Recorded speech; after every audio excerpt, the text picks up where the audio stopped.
সালেজুর চৌধুরী সবাইকে আমন্ত্রণ জানাচ্ছি নিউজ 24 সকাল 10টার সংবাদে। মহামারী করোনার বেশ ভোগাচ্ছে বাংলাদেশ জাতীয়তাবাদী দল বিএনপিকে। এ পর্যন্ত সিনিয়র বেশ কয়েকজন নেতা সহ মারা গেছেন দলের 440 জন। অন্তত শতাধিক নেতাকর্মী আক্রান্ত হয়ে হাসপাতালে ও বাসায় চিকিৎসাধীন আছেন।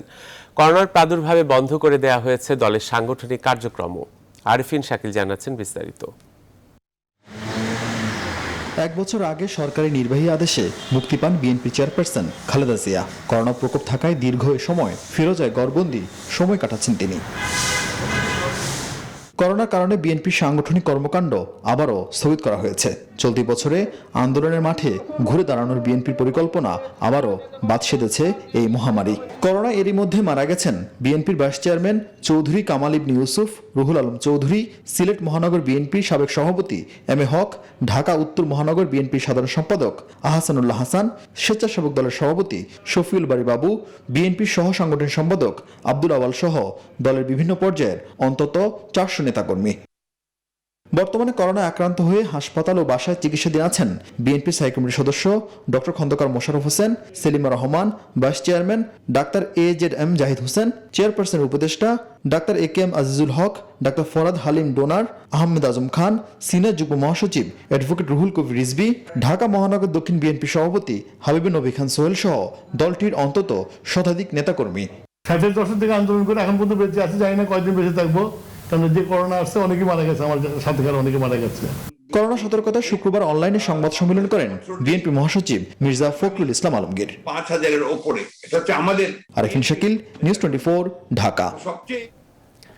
এদিকে মহামারী করোনার কারণে আবারও দলীয় সকল কর্মসূচি সীমিত রাখার সিদ্ধান্ত নিয়েছে ক্ষমতাসীন আওয়ামী লীগ। একই সাথে দলীয় সকল নেতাকর্মীকে মাস্ক পরিধান এবং স্বাস্থ্যবিধি মানার কঠোর নির্দেশনাও দেওয়া হয়েছে। করোনা মোকাবেলায় দেশের সাধারণ মানুষের পাশে থাকার জন্য তৃণমূল থেকে কেন্দ্র পর্যন্ত প্রস্তুতি নেওয়া হয়েছে। তৌফিক মাহমুদ মুন্নার রিপোর্ট। গেল বছর মহামারী করোনার কারণে আওয়ামী লীগেরই প্রায় হাজারখানেক নেতাকর্মী মৃত্যু হয়। দলের কেন্দ্রীয় নেতা থেকে শুরু করে সরকারের মন্ত্রী, এমপি সহ অনেকে এই কাতারে। তাদের মধ্যে উল্লেখযোগ্য সাবেক প্রেসিডিয়াম সদস্য মোহাম্মদ নাসিম, প্রধানমন্ত্রী রাজনৈতিক উপদেষ্টা HT ইমাম, ধর্ম প্রতিমন্ত্রী মোহাম্মদ আবদুল্লাহ, সাবেক মেয়র বদরুদ্দিন আহমেদ কামরান, সাবেক MP মকবুল হোসেন সহ অনেকে। চলতি বছর ঊর্ধ্বমুখী করোনার প্রকোপ, এজন্য দলীয় নেতাকর্মীদের দিক নির্দেশনা দিয়েছেন দলীয় প্রধান শেখ হাসিনা। এরই মধ্যে দলীয় সব ধরনের কর্মকাণ্ড সীমিত সহ স্বাস্থ্যবিধি নিশ্চিতের দেওয়া হয়েছে নির্দেশনাও। আমাদের সাংগঠনিক কর্মকাণ্ড এখন একটু সীমিত আকারে হবে এবং সেটা স্বাস্থ্যবিধি মেনে স্বাস্থ্য সুরক্ষা নিশ্চিত করেই আমাদের যতটুকু করা সম্ভব ততটুকু করা হবে। মাস্ক পরতে হবে, হ্যান্ড স্যানিটাইজার রাখতে হবে, ডিস্টেন্সিং বজায় রাখতে হবে। কোনো অবস্থাতে বাইরে বড় সমাবেশের দিকে কেউ মনোযোগ দেবেন না। নিজেরা স্বাস্থ্যবিধি সুরক্ষার কথা ভাবুন। সাংগঠনিক দায়িত্বপ্রাপ্ত নেতারা ইউনিয়ন, জেলা, উপজেলা সহ সকল নেতাকর্মীদের এ বিষয়ে নির্দেশনা দিয়েছেন। তা আমরা ইতিমধ্যে আমাদের মাননীয় সভানেত্রীর এই নির্দেশনা দলের সকল জেলা, উপজেলা পর্যায়ে পৌঁছে দিয়েছে। সকল সহযোগী সংগঠনের কর্মীরাও তারাও এটা ইতিমধ্যে পৌঁছে দিয়েছে। আবারও অতীতের মতো আওয়ামী লীগ সহ সকল সহযোগী সংগঠন মাঠের থেকে জনগণের পাশে কাজ করবে। একজন মানুষের পাশে দাঁড়ানো এটাও কিন্তু সাংগঠনিক কর্মকাণ্ড। একজন দুস্থ মানুষের পাশে দাঁড়ানো এটাও কিন্তু সাংগঠনিক কর্মকাণ্ড। ক্রাইসিসের সময়, সংকটের সময় দায়িত্ব হচ্ছে সাধারণ মানুষের পাশে দাঁড়ানো। করোনা পরিস্থিতি নিয়ন্ত্রণে আসলে আবারও দলীয় স্বাভাবিক কর্মকাণ্ডে যাবে ক্ষমতাসীন আওয়ামী লীগ। তৌফিক মাহমুদ মুন্না, নিউজ 24, ঢাকা। করোনা সংক্রমণ ও মৃত্যু বাড়লেও স্বাস্থ্যবিধির তোয়াক্কা করছেন না বাস লঞ্চের যাত্রীরা। সরকারের নির্দেশনাও মানা হচ্ছে না পথে ঘাটে, হাটে বাজারে। এখনও মাস্ক পরছেন না বেশিরভাগ মানুষই। স্বাস্থ্যবিধি মেনে চলার ক্ষেত্রে রাজধানী ও চট্টগ্রাম থেকে আজকের পরিস্থিতি জানাতে যুক্ত হচ্ছেন আমাদের সহকর্মীরা। শুরুতে ঢাকা থেকে যুক্ত হচ্ছেন মাসুদা লাবণী। লাবণী, রাজধানীতে স্বাস্থ্যবিধি কতটা মানছেন সাধারণ মানুষ? সরেজমিনে কি দেখছেন আপনি?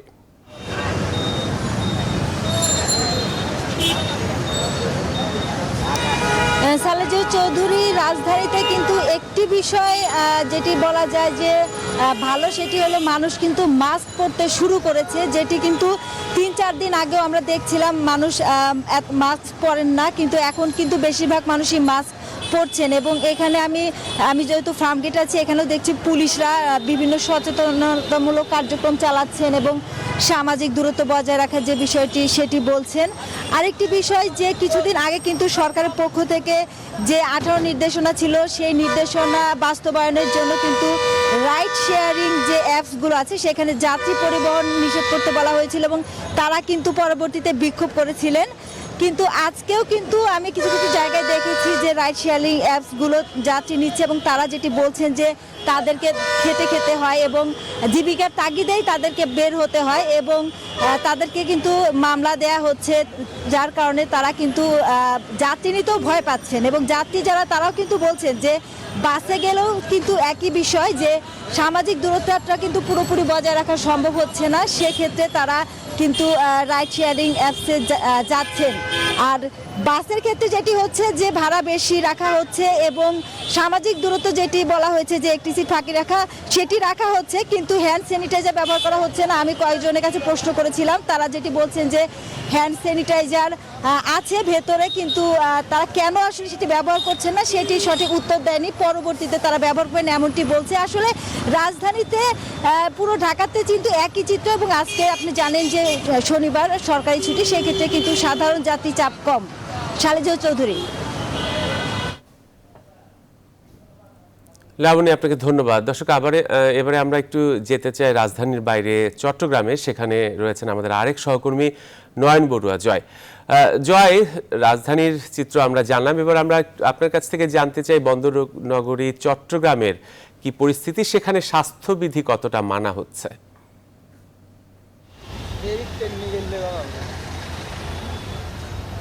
ধন্যবাদ জহুর আপনাকে, আপনি যথার্থই বলেছেন।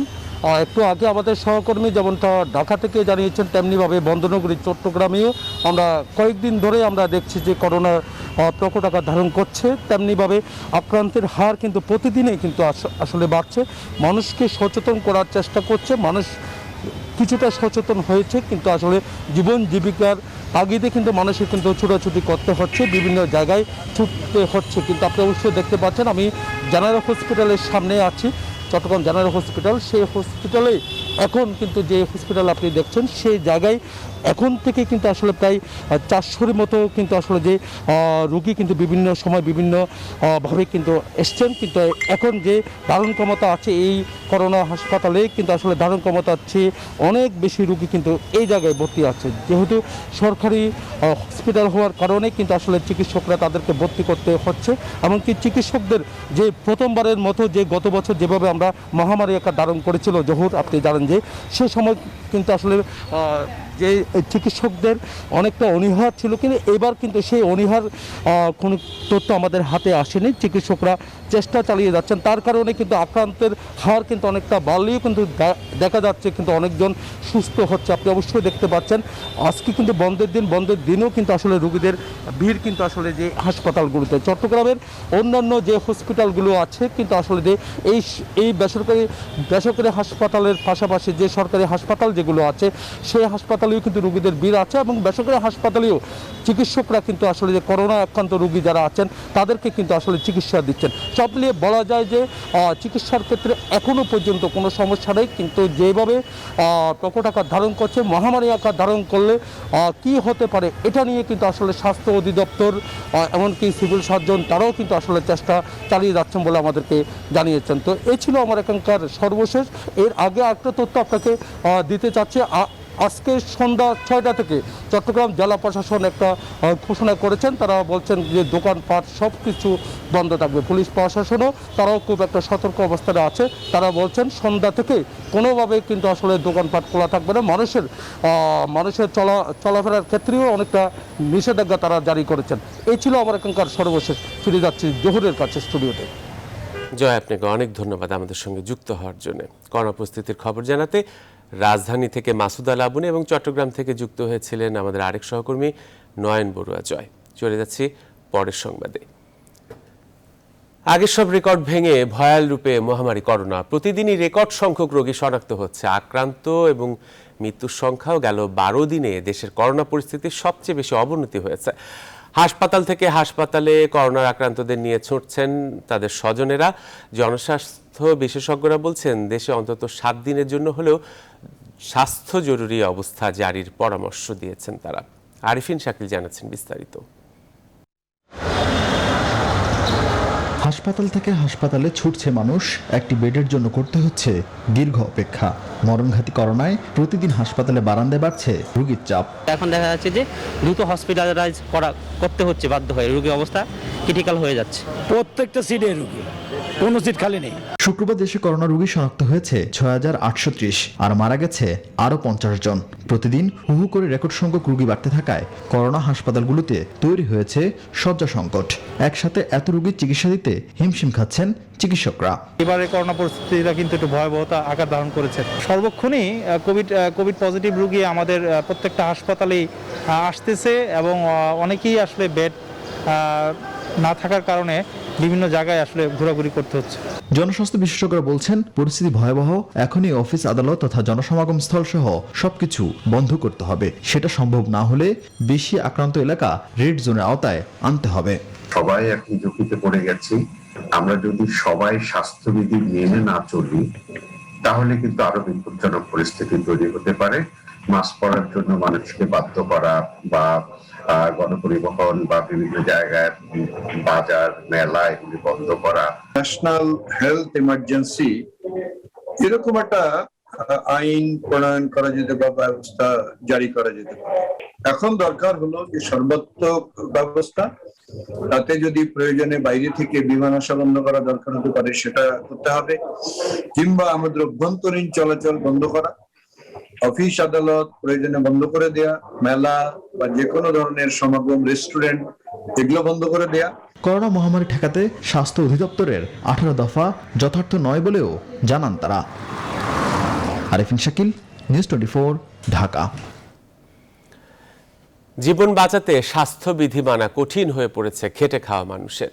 তারা বলছেন সরকারি নির্দেশনা তারা মানতে চান, কিন্তু পেটের দায়ে বের হতেই হচ্ছে। অর্থনীতি বিশ্লেষকরা বলছেন দেশে দরিদ্র মানুষের সংখ্যা এত বেশি যে পুরোপুরি স্বাস্থ্যবিধি মেনে অর্থনৈতিক কার্যক্রম চালানো প্রায় অসম্ভব।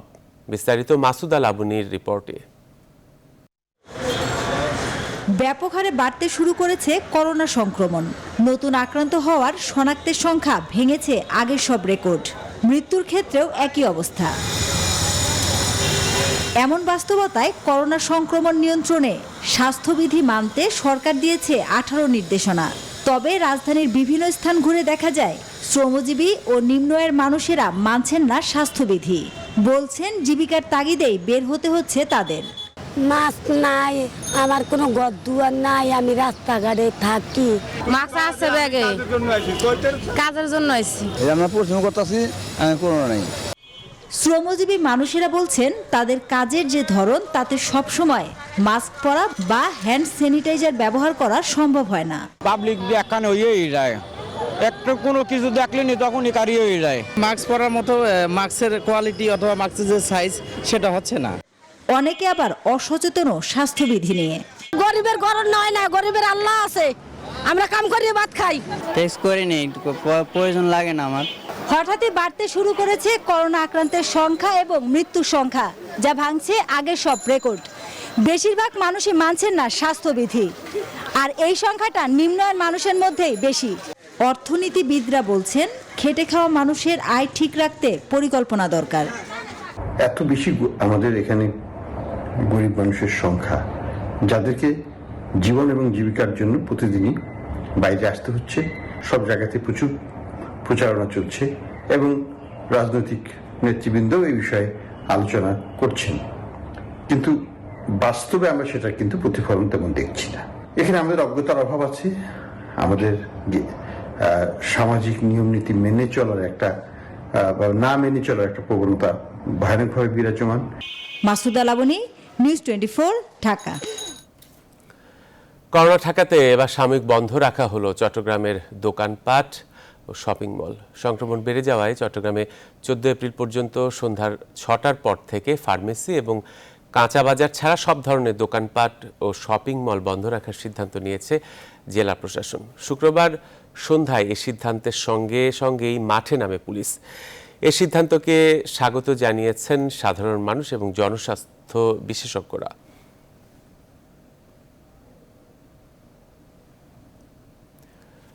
করোনা নিয়ন্ত্রণে একে একে বন্ধ হচ্ছে দেশের পর্যটন এবং বিনোদন কেন্দ্রগুলো। আগামী 14 এপ্রিল পর্যন্ত কক্সবাজার জেলার সব পর্যটন ও বিনোদন কেন্দ্র সাময়িকভাবে বন্ধ থাকবে বলে ঘোষণা দিয়েছে স্থানীয় জেলা প্রশাসন। পরবর্তী নির্দেশনা না দেওয়া পর্যন্ত বন্ধ থাকবে সুন্দরবন সহ জেলার সব পর্যটন কেন্দ্র এবং গাজীপুরের শ্রীপুরে বঙ্গবন্ধু শেখ মুজিব সাফারি পার্কও।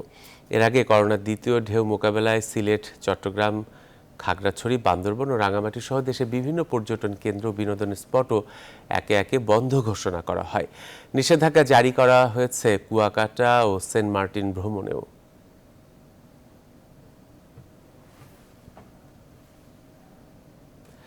সংবাদ একটা বিরতি নিচ্ছি, সাথেই থাকুন।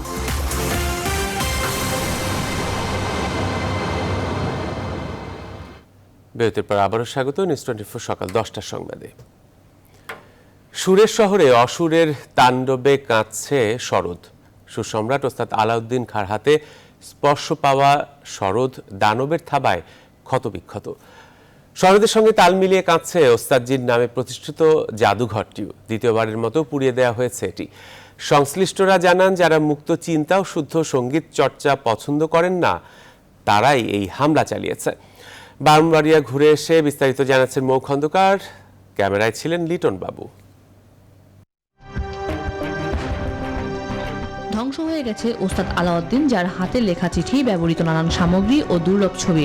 ব্রাহ্মণবাড়িয়া শহরের পুরাতন জেল রোড এলাকায় অবস্থান শহরের ঐতিহ্য সুর সম্রাট দি ওস্তাদ আলাউদ্দিন খাঁ সঙ্গীতাঙ্গনের। সরজমিনে গিয়ে দেখা যায় পোড়া গ্রাম আর দগ্ধ জনপদের ভয়াবহ পরিণতির সাক্ষী হয়ে দাঁড়িয়ে আছে প্রতিষ্ঠানটি। ভেতরে পড়ে আছে চেয়ার টেবিলের পোড়া ছাই আর রড। মিলনায়তনটি চিনতে ভুল করবে যে কেউ।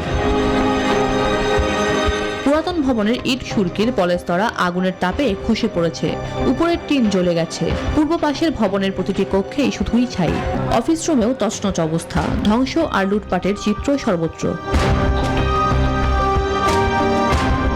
সংশ্লিষ্টরা জানান, এবার প্রতিষ্ঠানটির প্রতিটি কক্ষে হামলা ও ভাঙচুর করা হয়। হরতাল পালনকারীদের ভয়ে এগুলো বাঁচাতে কেউ এগিয়ে আসেনি। আমি ভিতরে তালা দিয়া আমি বাইরে গেছি। বাইরে যাওয়ার পরে আমি দেখি যে পৌরসভা ভাঙ্গিয়া এরা এদিকে থেকে আক্রমণ করে আলাউদ্দিনে ঢুকছে। ঘুষি টুসি দিচ্ছে। পরে আমি সদর হাসপাতালে যাওয়ার চেষ্টা করছি। সদর হাসপাতালেও তারা আমাকে বাধা দিচ্ছে, যাইতে দিতেছে না। সদর হাসপাতালে তখন মেইন গেট একবার বন্ধ। আমি একটু বক্স গেট দিয়ে ঢুকছি। তখন ওই গেট দিয়ে ঢুকার সময় আমার পেছন দিক দিয়ে কলার টাইনা ধরছে। স্থানীয়দের দাবি, আর কেউ যেন কোনোদিন এমন হামলা করতে না পারে সাংস্কৃতিক ঐতিহ্যের ব্রাহ্মণবাড়িয়ার মাটিতে। এই ঘটনার আপনার ভিডিও ফুটেজ রয়েছে, স্টিল ছবি রয়েছে। কারা কারা এখানে এসেছিল এটি দেখলেই বোঝা যাবে, তাদের পরিচয়কে এটি দেখলেই বোঝা যাবে, দেখেই আপনার তাদেরকে শনাক্ত করা যাবে। যেই এলাকাগুলিতে আপনার তাণ্ডব হয়েছে, অগ্নিসংযোগ হয়েছে, সেখানে মানুষ পালিয়ে বাঁচার চেষ্টা করেছে। স্থানীয় প্রশাসন জানিয়েছে, সিসিটিভির ফুটেজ দেখে জড়িতদের বিরুদ্ধে যথাযথ ব্যবস্থা নেওয়া হচ্ছে। গেল রোববার হেফাজতের তাণ্ডবে শুদ্ধ সঙ্গীত চর্চা কেন্দ্র সুর সম্রাট ওস্তাদ আলাউদ্দিন খাঁ সঙ্গীতাঙ্গন ধ্বংসস্তূপে পরিণত হয়। এর আগেও 2016 সালের 12 জানুয়ারি প্রতিষ্ঠানটি জ্বালিয়ে দেওয়া হয়েছিল। মৌ খন্দকার, নিউজ 24, ব্রাহ্মণবাড়িয়া। হেফাজতের সংঘর্ষের ঘটনায় ইচ্ছাকৃতভাবে বিএনপি নেতাকর্মীদেরকে আটক করা হয়েছে বলে অভিযোগ করেছেন দলটির মহাসচিব মির্জা ফখরুল ইসলাম আলমগীর। এ ঘটনায় আটক নেতাকর্মীদের মুক্তির দাবিও জানান তিনি। শুক্রবার ভার্চুয়াল প্রেস সংবাদ সম্মেলনে দলের সর্বশেষ অবস্থান জানান মির্জা ফখরুল। এ সময় তিনি বলেন, করোনায় জাতির গভীর সংকটময় সময়ে সরকারের উদাসীনতা মানুষকে বিপদগ্রস্ত করছে। সরকারের উদাসীনতা, ব্যর্থতা ও দুর্নীতির কারণে সংক্রমণ ও মৃত্যুর হার যখন উদ্বেগজনকভাবে বৃদ্ধি পাচ্ছে, অন্যদিকে হত্যা, গুম, খুন ও নির্যাতন, নিপীড়ন, গ্রেফতার, মিথ্যা মামলা ও নির্যাতনের পরিমাণ উদ্বেগজনক হারে বাড়িয়েই চলেছে। আমাদের নেতাকর্মীদের বিরুদ্ধে ইতিমধ্যে মামলা হচ্ছে 18টি এবং আসামি 5000-এর ওপরে। এটা হচ্ছে আমাদের বিএনপি নেতাকর্মীদের মধ্যে। এবং সবচেয়ে গুরুত্বপূর্ণ যেটা, যে এখন এবারও ঠিক একইভাবে যে মামলাগুলো করা হয়েছে, সে মামলাগুলোর আসামি করা হয়েছে অজ্ঞাতনামা, সেটার সংখ্যা হচ্ছে হাজার হাজার। হেফাজতের তাণ্ডবে ক্ষতিগ্রস্ত ব্রাহ্মণবাড়িয়া প্রেস ক্লাব পরিদর্শন করেছেন জাতীয় প্রেস ক্লাবের সভাপতি ফরিদা ইয়াসমিনের নেতৃত্বে সাংবাদিক নেতৃবৃন্দের একটি প্রতিনিধি দল। শুক্রবার দুপুরে ব্রাহ্মণবাড়িয়া প্রেস ক্লাব, ওস্তাদ আলাউদ্দিন খাঁ পৌর মিলনায়তন সহ বিভিন্ন স্থাপনা পরিদর্শন করে প্রতিনিধি দলটি। এ সময় তার সঙ্গে ছিলেন জাতীয় প্রেস ক্লাবের সাধারণ সম্পাদক ইলিয়াস খান সহ 10 জন সাংবাদিক নেতা।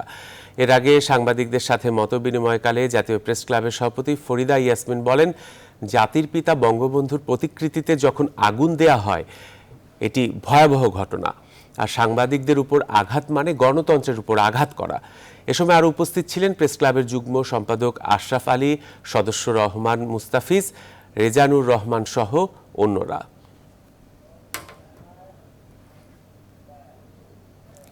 আন্তর্জাতিক প্রসঙ্গ, যুক্তরাষ্ট্রের ওয়াশিংটন ডিসির ক্যাপিটল হিলে আবারও হামলার ঘটনা ঘটেছে। শুক্রবার ভবনের উত্তর দিকের প্রবেশ মুখে এই হামলা হয় বলে জানিয়েছে স্থানীয় পুলিশ। এ ঘটনায় এক পুলিশ কর্মকর্তা উইলিয়াম বিলি ও 25 বছর বয়সী সন্দেহভাজন হামলাকারী নোহা গ্রিন নিহত হয়েছেন। আহত হয়েছেন আরও একজন। হামলার পরই লকডাউন করা হয় পুরো ভবন। বিবিসি প্রতিবেদনে বলা হয়, শুক্রবার গাড়ি নিয়ে এক ব্যক্তি কংগ্রেস ভবনের উত্তর দিকের প্রবেশ মুখের ব্যারিকেডে জোরে ধাক্কা দেয়। এতে 2 নিরাপত্তা কর্মী আহত হন। পরে ওই হামলাকারী ছুরি নিয়ে ভবনের নিরাপত্তার দায়িত্বে থাকা সদস্যদের উপর হামলা করে। এ সময় কর্মকর্তারা গুলি ছুড়লে হামলাকারী ইন্ডিয়ানা অঙ্গরাজ্যের বাসিন্দা গ্রিন মারা যান। তবে এই হামলাকে সন্ত্রাসবাদ সম্পর্কিত বলে মনে করছে না পুলিশ। গত 6 জানুয়ারি ক্যাপিটল ভবনে ডোনাল্ড ট্রাম্প সমর্থকদের হামলার রক্তাক্ত ঘটনার 3 মাসের মাথায় নতুন করে এই ঘটনা ঘটল আবারও।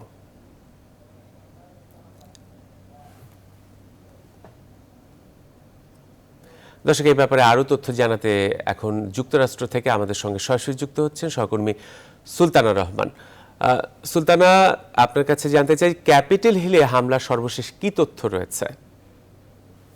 যে এখন পর্যন্ত হামলাকারীর যে পরিচয় পাওয়া গেছে তাতে করে তিনি কোনো চক্রের সঙ্গে জড়িত আছে তার তেমন কোনো সংশ্লিষ্টতা পুলিশ পায়নি। তবে 6 জানুয়ারি যখন ক্যাপিটালে হামলা হয়েছিল তারপর থেকে কিন্তু ধারণা করা হচ্ছিল, পূর্বাভাস ছিল যে আবারও হামলা হতে পারে, এবং সেই হামলার আশঙ্কা এখানকার গোয়েন্দা সংস্থাগুলো করছিল 2 ধরনের, একটি সংঘবদ্ধ হামলা আর একটি ব্যক্তি কেন্দ্রিক হামলা।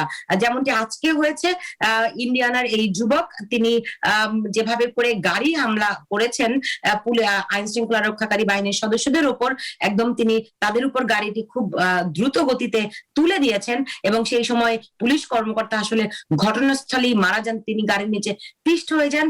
এই হামলাকারী আরেক পুলিশ সদস্যকেও কিন্তু ছুরিকাঘাত করে। সে সময় ক্যাপিটলের যে পুলিশরা ছিলেন তাদের গুলিতে ওই হামলাকারীও ঘটনাস্থলে নিহত হয়। এরকম একটি অবস্থায় হামলাকারী কেন, কি উদ্দেশ্যে ওই হামলাটি চালিয়েছে তা এখনো বিস্তারিত জানা যায়নি। ক্যাপিটল পুলিশ এবং মেট্রোপলিটন পুলিশের যে প্রধান তিনি জানিয়েছেন তারা তদন্ত করছেন, 2-1 দিনের মধ্যে আরো বিস্তারিত জানা যাবে। তবে হামলাকারীর যেই সামাজিক যোগাযোগ মাধ্যমে যে প্রোফাইলগুলো রয়েছে সেগুলো তারা বিশ্লেষণ করে জানিয়েছেন যে হামলাকারী বেশ কয়েকদিন আগে আসলে বেকার হয়েছেন, তিনি চাকরিচ্যুত হয়েছেন এবং বেশ কিছুদিন ধরেই তিনি মানসিক বিষণ্ণতায় ভুগছিলেন, তিনি নানান রকম সমস্যাও আক্রান্ত ছিলেন, ফলে তার ভেতরে অনেক কিছু নিয়ে হতাশাও কাজ করছিল। তবে এই হামলাকারী প্রসঙ্গে কিন্তু পুলিশের কাছে আগে কোনো অপরাধে জড়িত থাকা বিষয়ে কোনো তথ্য আগে থেকে ছিল না। পুলিশ বিস্তারিত তদন্ত করে 2-1 দিনের মধ্যেই জানাবে এর মোটিভ কি ছিল। সুলতানা, আপনাকে অনেক ধন্যবাদ আমাদের সঙ্গে যুক্ত হওয়ার জন্য। যুক্তরাষ্ট্র থেকে সুলতানা রহমান। আবারও দেশের খবর জানাবো, করোনা পরিস্থিতির খবর। করোনার প্রকোপ বাড়ায় হাসপাতালগুলোতেও বাড়ছে রোগীর চাপ। এ ব্যাপারে বিস্তারিত জানাতে এখন কুর্মিটোলা জেনারেল হাসপাতাল থেকে যুক্ত হচ্ছেন সহকর্মী রিশাদ হাসান। রিশাদ, হাসপাতালে রোগীর চাপ কেমন দেখছেন, সে সাথে কি বলছেন সংশ্লিষ্টরা?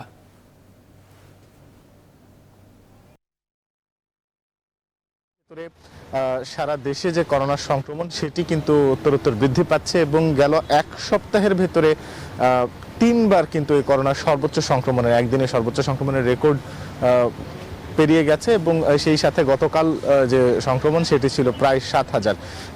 সেক্ষেত্রে যদি বলা যায় যে আসলে আক্রান্ত বা শনাক্তের হার যদি আসলে বলা যায় সেটি কিন্তু 20% ওপরে পৌঁছে গেছে এরই মধ্যে।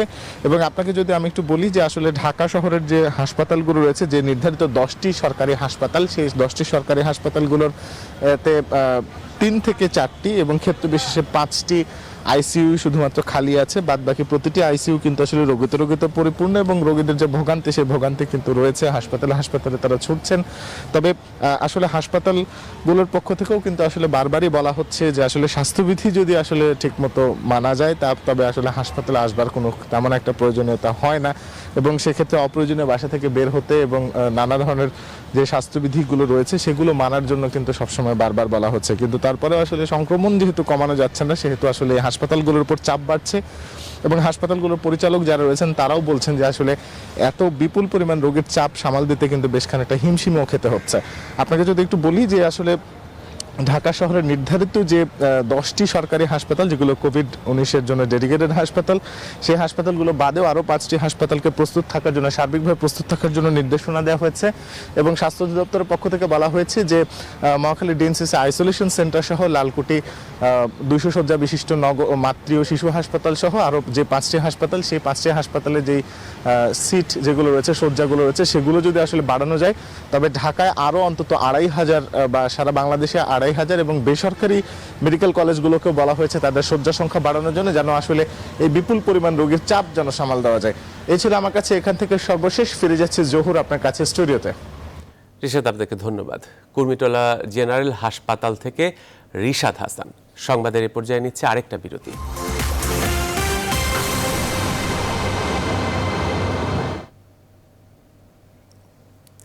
আরেকবার স্বাগত নিউজ 24 সংবাদ। এবারে জানাবো ফার্স্ট সিকিউরিটি ইসলামী ব্যাংক অর্থ বাণিজ্য সংবাদ। রমজানকে সামনে রেখে নিত্যপণ্যের দাম নিয়ে কেউ যেন কারসাজি করতে না পারে, সেজন্য এখন থেকে মনিটরিং বাড়ানোর দাবি জানাচ্ছেন ক্রেতারা। রাজধানীর বিভিন্ন বাজারে দেখা যায় এরই মধ্যে কিছু পণ্যের দাম বাড়ানোর তৎপরতা শুরু হয়েছে। তবে এই সপ্তাহে কমেছে মুরগি, সবজি সহ বেশ কিছু পণ্যের দাম। অন্যদিকে কদর বেড়েছে টিসিবির খোলা বাজারের পণ্যের।